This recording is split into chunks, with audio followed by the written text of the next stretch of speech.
বাংলাদেশি ক্রিকেটারদের 4টি মহা দুর্বলতা জায়গা রয়েছে, যে দুর্বলতার কারণে আইপিএলের মতন ফ্র্যাঞ্চাইজি লিগে তারা কিন্তু সুযোগ পায় না। যদিও ইতিপূর্বে মুস্তাফিজুর রহমান এবং সাকিব আল হাসান তারা সুযোগ পেয়েছিল, কিন্তু বেশিরভাগ ক্ষেত্রেই দেখা গিয়েছে যে তারা সাইড বেঞ্চে বসে থেকেছে। মুস্তাফিজুর রহমান একটানা কেবল সিএসকের হয়ে গত সিজনে তিনি 14টি ম্যাচ খেলেছিলেন এবং সর্বোচ্চ উইকেট টেকিং বলারও ছিলেন, কিন্তু এই নতুন সিজনে 2025 সালে আবার তাকে নেওয়া হয়নি। এখানেও বেশ কয়েকটা কারণ আছে, যে কারণগুলো নিয়ে আজকে আলোচনা করব। তবে বাংলাদেশ ক্রিকেটারদের ভিতরে বিশেষ করে 4টি মেইন সমস্যা, যেটা মৌলিক সমস্যা, যে মৌলিক সমস্যার কারণে আইপিএলের মতন সেনসেশনাল এবং সবথেকে বড় লিগ, যেটা টি20 ফরম্যাটের সবথেকে বড় লিগ এই মুহূর্তে, এই বড় লিগ এবং এই মেগা লিগ তারা কেন বাংলাদেশ ক্রিকেটারদের নেয় না সেটা আপনাদের কাছে ক্লিয়ার হয়ে যাবে। 1 নম্বরে বাংলাদেশ ক্রিকেটারদের মূলত ধারাবাহিকতা নেই। আপনি যদি বাংলাদেশ ক্রিকেটারদের দিকে তাকান, বিশেষ করে ব্যাটসম্যানদের দিকে যদি দেখেন, তাহলে দেখবেন লিটন দাস আছে, সাকিব আল হাসান আছে, সৌম্য সরকার, তারপর মাহমুদুল হাসান, মুশফিকুর রহিম, এই যে বড় বড় নামগুলো আছে, এরা মূলত বাংলাদেশের ব্যাটিং স্তম্ভ। কিন্তু আপনি এদের ভিতরে কোনো ধারাবাহিকতা পাবেন না। একটা ম্যাচে যদি সৌম্য রান করে, অর্থাৎ একটা ম্যাচে যদি সৌম্য 100+ বা 50+ রান করে, পরবর্তী 10টা ম্যাচে সৌম্যর আর খুঁজে পাওয়া যাবে না। অর্থাৎ এ ধরনের অধারাবাহিক ব্যাটসম্যানদের নিয়ে কোনোভাবে আইপিএল কোনো ফ্র্যাঞ্চাইজি টিম তারা আগ্রহ দেখাবে না। দ্বিতীয় যে কারণে বাংলাদেশি কোনো ক্রিকেটার আইপিএল ফ্র্যাঞ্চাইজি টিমের সুযোগ পায় না, সেটা হচ্ছে ব্যাপক আত্মবিশ্বাসের অভাব বা সেলফ কনফিডেন্টের অভাব।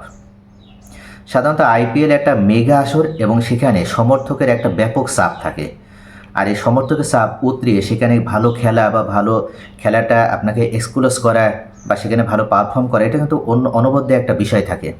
কিন্তু দেখা যায় যে অনেক স্বীকৃত ব্যাটসম্যান বা অনেক আন্তর্জাতিক মানের ভালো লেভেলের ক্রিকেটার তারাও দর্শক চাপে অনেক সময় তারা হতবিহ্বল হয়ে যায় এবং তারা দর্শকদের ফ্যান ফলোয়ারদের চাপে পড়ে যায়, তারাও অনেক সময় কিন্তু ভালো পারফর্ম করতে পারে না, অতিরিক্ত চাপে ভোগে, যেটা আমরা দেখি রয়্যাল চ্যালেঞ্জার ব্যাঙ্গালোরের ক্ষেত্রে। কেননা এই দলটার প্রতি বিশ্বে সবথেকে বেশি ফ্যান ফলোয়ারের সংখ্যা রয়েছে এবং মাঠেও তার সমর্থকরা বেশি উপস্থিত হয়, কিন্তু শেষমেশ কী হয়, তাদের সাথে ব্যর্থতাটাই কিন্তু তাদের শেষ পর্যন্ত সঙ্গী হয়। আর এই সকল কারণে বাংলাদেশি ক্রিকেটারদের ভিতরে তো আরও আত্মবিশ্বাসের ঘাটতি।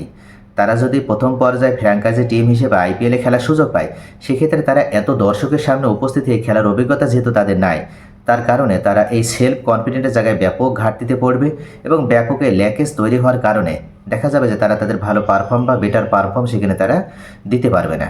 তৃতীয় যে কারণে বাংলাদেশি ক্রিকেটাররা আইপিএলে খেলার সুযোগ পায় না, সেটা হচ্ছে বিশ্ববিখ্যাত বা বিশ্বমানের বলার কিন্তু বাংলাদেশে নাই। এই মুহূর্তে যদিও তাসকিন আহমেদ A+ ক্যাটাগরির বাংলাদেশ বিসিবি যে কেন্দ্রীয় চুক্তি, সেটার A+ ক্যাটাগরির খেলোয়াড় হয়েছে একমাত্র তাসকিন আহমেদ, কিন্তু এই তাসকিন আহমেদও কিন্তু এখনও বিশ্বমানের বা বিশ্ববিখ্যাত তিনি বলার নন। তার বোলিং পারফরমেন্স বা বলিং যদি আপনার স্ট্যাটিস্টিক্সগুলো আপনি দেখেন, তাহলে দেখতে পারবেন যে তিনি এখনও পর্যন্ত খরুসে একটা বলার। অর্থাৎ আইপিএলের মতন মেগা আসরে যদি তাকে সুযোগ দেওয়া হয়, তাহলে দেখা যাবে যে এক ওভারে হয়তো 20-25 রান দেওয়া হয়ে গেছে, পরবর্তী ওভারে তিনি নতুন করে কামব্যাক করে আবার তিনি কন্ট্রোল বল করতে পারবে, নিজেকে আবার ডিজার্ভ করতে পারবে বা নিজেকে আবার তিনি ভালোভাবে মেলে ধরতে পারবে। এ ধরনের কিন্তু বলার তাসকিন আহমেদও না, যার কারণে এ ধরনের বিশ্বমানের বা বিশ্ববিখ্যাত বা নিজেদের ভিতরে ভালো টেকনিক আছে, দক্ষতা আছে, আত্মবিশ্বাস আছে, এমন বলার না থাকার কারণে বাংলাদেশ থেকে কোনো বলাররা আইপিএলে সুযোগ পায় না। চতুর্থ যে কারণ, সেটা হচ্ছে এনওসি সমস্যা। বাংলাদেশের ক্রিকেট বোর্ড প্রথম দিকে এনওসি তো দিতে চায় না, এরপরও যদি এনওসি বা ছাড়পত্র দেয়ও কোনো ক্রিকেটারদের, তাহলে পরবর্তীতে আবার দেখা যায় যে খেলা চলাকালীন বা সেই আইপিএল চলাকালীন মাঝপথেই তাদেরকে আবার ডেকে পাঠানো হয়। অজুহাত হিসেবে দেখানো হয় যে জিম্বাবুয়ের সাথে খেলা রয়েছে, আয়ারল্যান্ডের সাথে সিরিজ বা আফগানিস্তানের, এক কথায় যে কোনো ছোটো ছোটো দলের সাথে তাদের যদি সিরিজ অনুষ্ঠিত হয়, সেক্ষেত্রেও তারা এই 2-1 যায় একটু আইপিএলের সুযোগ পায়, তাদেরকে আবার ডেকে পাঠায়। এইভাবে যদি খেলা চলাকালীন বা খেলার মাঝপথে যদি ক্রিকেটারদের ডেকে পাঠানো হয়, তাহলে পরবর্তীতে এই ফ্র্যাঞ্চাইজি টিমগুলো তারা তো কোনোভাবেই ওই ক্রিকেটারদের প্রতি আর আগ্রহ দেখাবে না, কেননা তারা জানে যে পরবর্তীতে আবার খেলা চলাকালীন সমস্যা হবে, বিসিবি বোর্ড তারা আবার খেলোয়াড়দের ডেকে পাঠাবে, তখন আবার তাকে রিপ্লেসমেন্ট খুঁজতে হবে। এইগুলো ঝামেলাগুলোর কারণে আইপিএল কোনোভাবে আগ্রহ দেখায় না, বা আইপিএলে যে ফ্র্যাঞ্চাইজি টিমগুলো আছে তারা কিন্তু বাংলাদেশি ক্রিকেটারদের প্রতি আগ্রহ দেখায় না।